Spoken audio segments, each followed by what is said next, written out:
Bonsoir. Avec ce qui se passe avec le coronavirus, moi je pense qu'on a une chance extraordinaire vis-à-vis de la santé, c'est qu'il va y avoir des innovations, d'abord par le biais d'une prise de conscience.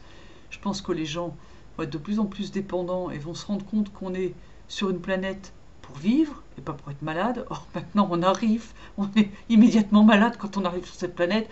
L'air est pollué, l'eau est viciée, on vous vaccine. Bon, euh, voilà, c'est probablement pas ça. Je remets pas en question tous les vaccins, mais manifestement, passer de 3 vaccins à 11 vaccins, il y a quand même un vrai problème derrière. Parlons des choses qui fonctionnent. Pourquoi le chamanisme, pourquoi l'ayurveda, pourquoi la médecine traditionnelle chinoise ou les médecines entre guillemets dites empiriques reprennent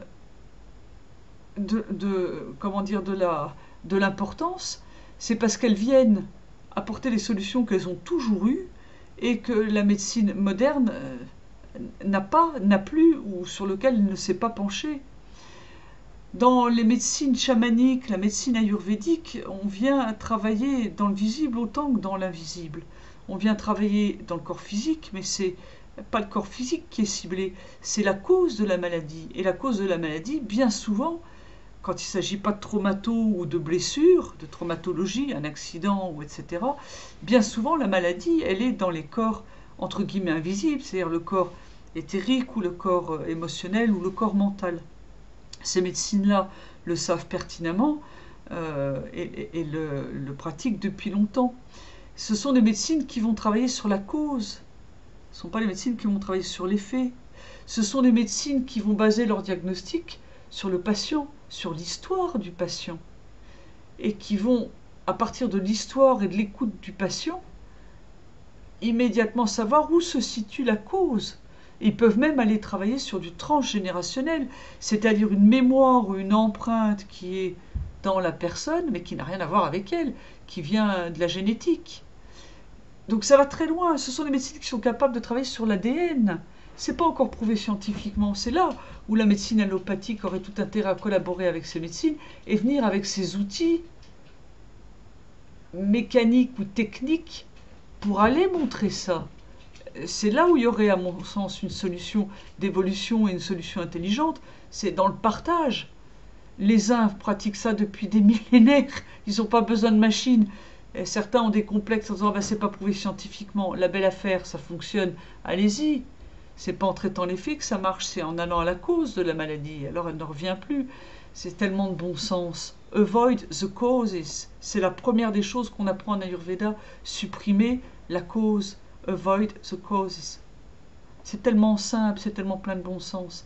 Et en même temps, c'est une médecine tellement complexe. Le deuxième bon sens, c'est que les drogues qui sont faites, que ce soit en médecine, la pharmacopée chinoise, que ce soit par les chamans ou que ce soit Dravya, les drogues en Ayurveda, elles sont faites d'une part à partir de plantes, sans chimie de synthèse, avec des process de transformation qui sont secrets, lents, longs, et croyez-moi, à la fin, une goutte de medicated oil, d'une huile médicinale qui a pris des jours et des jours de transformation, dans lequel il y a eu des phases de séparation du principe yin, du principe yang, du principe liposoluble, du principe hydrosoluble, qu'on a réintégré ces deux principes dans des méthodes de chauffe, et ben, ça va directement au bon endroit, chercher la cause et traiter la cause. Donc tout ça, moi je pense qu'il va se passer, c'est qu'il va y avoir des échanges, des partages, des sauts de conscience pour les uns comme pour les autres, et qui seront bénéfiques pour la santé et le bien-être de tous. Et le dernier point que j'ajoute, c'est que il y a un profond respect des plantes dans ce qui est fait dans ces médecines. Parce que d'une part, les plantes sont respectées, il y a des mantras qui sont récités, mais dans leur process de transformation, c'est fait sans adjonction de conservateurs, d'autres types de molécules que celles qui sont issues de la plante, quoi. Il n'y a pas... Voilà, c'était ce que je voulais partager avec vous.